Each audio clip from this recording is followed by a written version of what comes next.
Buenas noches, Pedro. Buenas noches, Víctor Hugo. Sí, hay que tratar de comprender cómo y por qué el mundo gira al revés y siempre necesitamos el mapa, porque las tropas iraquíes, digo aparentemente porque nunca esto es definitivo, tomaron el norte de Irak, la ciudad de Mosul, donde estaba trincherado el ISIS hace meses. También hay información que está circulando hace cerca de un mes y medio de que los rusos lograron matar al principal dirigente del ISIS, al-Baghdadi. Esto parece confirmado, digo siempre en condicional porque todavía no es 100% seguro, pero en principio sería un golpe importante para el ISIS. Nosotros ahí en el mapa, ¿qué es lo que vemos? En el norte de Irak, la ciudad de Mosul, fundamental durante meses, fue el eje central de la política del ISIS para construir un califato. Pero a la izquierda de Mosul, nosotros vemos al-Raqqa, esta ciudad que vemos acá, que está en Siria, porque recordemos que el objetivo del ISIS era construir un califato entre Irak y Siria, y todavía tienen el poder en al-Raqqa. Significa que si toma Mosul el ejército de Irak y si llegan a desalojar al ISIS de al-Raqqa, ¿se acaba el ISIS? Probablemente no. Las raíces son mucho más profundas, tienen que ver con la ocupación de Irak en el año 2003 por parte de Estados Unidos, la guerra civil en Siria. Es muy posible pensar, Víctor Hugo, que aunque efectivamente tomen completamente la ciudad de Mosul en Irak y efectivamente haya muerto el principal líder del ISIS, el ISIS con otro nombre o de otra forma sobreviva. Si no, pensemos lo que pasó con Bin Laden. Lo mataron y algunos pensaban que se acabó el problema. No, el problema todavía subsiste, Víctor Hugo. Dentro del capítulo internacional, incorporamos como siempre a Matías Morales desde los Estados Unidos. La participación del hijo mayor del presidente de Estados Unidos, Donald Trump Jr., en la investigación que intenta determinar si hubo colusión entre la campaña republicana y el gobierno ruso para favorecer al entonces candidato, se hace más evidente después de las últimas revelaciones. En un primer momento se señaló que Trump Jr. se había reunido con Natalia Veselnitskaya, una abogada rusa que parecía tener vínculos con el Kremlin, y el hijo del mandatario explicó que hablaron sobre un programa para adoptar niños de este país. Posteriormente se le mostró la información que tenía el New York Times, que fue el que publicó la primicia, y tuvo que reconocer que asistió a la reunión porque se le había prometido información que podía perjudicar a Hillary Clinton.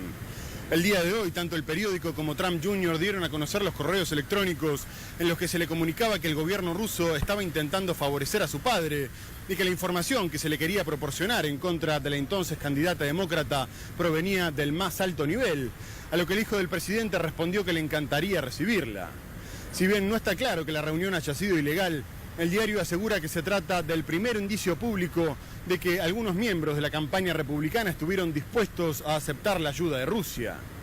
Por otro lado, el gobierno de Vladimir Putin amenazó a Estados Unidos con represalias si no le devuelven 2 mansiones incautadas cuando lo acusaron de interferir en las elecciones. Bravo, Matías. El Kremlin comunicó que evalúa expulsar a 30 diplomáticos norteamericanos y confiscar otras propiedades en las afueras de Moscú. Un informe impecable desde los Estados Unidos para entender lo que ocurre allí. Vamos a volver a Pedro, pero antes quiero compartir con ustedes una idea que en términos políticos me conmueve y me pasa por encima. Estamos muy pendientes de las elecciones, qué puede ocurrir, si el gobierno va a ratificarse, si pagará por todos los desastres tremendos cometidos contra los más vulnerables, contra las inmensas mayorías, contra todas las minorías que sumadas son una gran mayoría en la República Argentina. Pero la verdad es que el poder está en otro lado. Las elecciones podrán darnos un dato, debilitar un poco, pero de ninguna manera van a influir en verdaderos cambios. Los cambios los están operando de la forma en que asistimos cada uno de estos días en la justicia, en los pasos que dan en materia de deuda, etcétera. Lo señalo porque en Brasil no existe, se los va a decir Pedro mucho mejor, algo más débil que el propio presidente. No obstante, verán ustedes la noticia que tiene Pedro ahora. Quiero decir que no existe ya tanta importancia en aquella fortaleza de los votos como la fortaleza del establishment, porque el que toma la decisión es un hombre que va a estar, esté Temer o no, al frente de todo lo que implica la economía y lo que llamamos el establishment de Brasil. Ahora lo vamos a pasar en limpio, gracias a Pedro Brigger. Es tal cual, Víctor Hugo. La primera noticia, la más importante de Brasil. Hace minutos el Senado aprobó por mayoría la reforma laboral en el Brasil. Fue una sesión muy tumultuosa que comenzó a la mañana, hubo unas senadoras que coparon el Senado, no dejaron que la sesión comience. Durante varias horas hubo enfrentamientos dentro del Senado, pero aprobaron una reforma, Víctor Hugo, no lo vas a poder creer, con los temas y con el lenguaje que han utilizado para justificar esta reforma. Primero, dicen que es la modernización del Estado y de las relaciones laborales. Segundo, dicen que en Brasil existe la industria del juicio, que Brasil tiene el récord mundial de la industria del juicio de los trabajadores en contra de los empresarios y que por eso la economía no crece y no llegan las inversiones. Les recuerdo que yo hago política internacional, les estoy hablando de Brasil.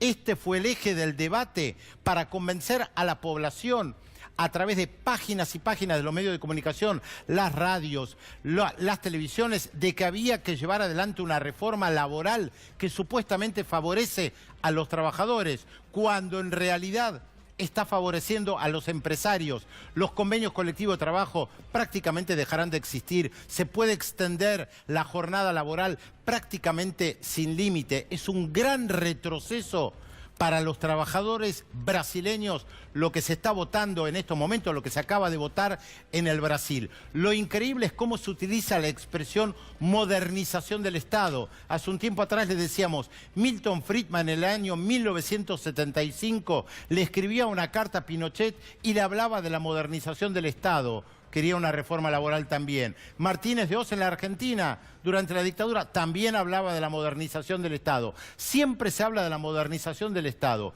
¿Y quién paga el pato? Siempre cuando se usan esas expresiones, los trabajadores. Es lo que está pasando en Brasil, Víctor Hugo. Es muy gracioso, Pedro, cuando dicen que Brasil tiene el récord mundial de juicios laborales y es uno de los países más habitados de la Tierra. ¿Cómo no va a tener el récord mundial? Aunque haya la desocupación que tenemos en Chile, en Brasil en estos momentos, que deban Pero como... tampoco es verdad, Víctor Hugo, ¿eh? Hay muchos estudios que demuestran que esto es absolutamente falso. Además, entonces, que se ha instalado la sensación como en la esa. Argentina. En la Argentina han mentido de Macri para abajo permanentemente sobre la cantidad de juicios laborales y son muchísimos menos de los que ellos están señalando. Pero modernizan el Estado, Pedro. Así van las cosas. Y lo que quería remarcar es que con el 5% de aprobación, Temer, con el 5%, ¿cuánto tiene ahora? 5, 7. Sí, menos del 10% según las encuestas, efectivamente. Vamos a dejarlo en 7, vamos a negociar. Con el 7% de aprobación puede conseguir que le voten esta ley, que por otra parte determinará que por 15 o 20 años Brasil sea una desgracia para el mundo de los trabajadores.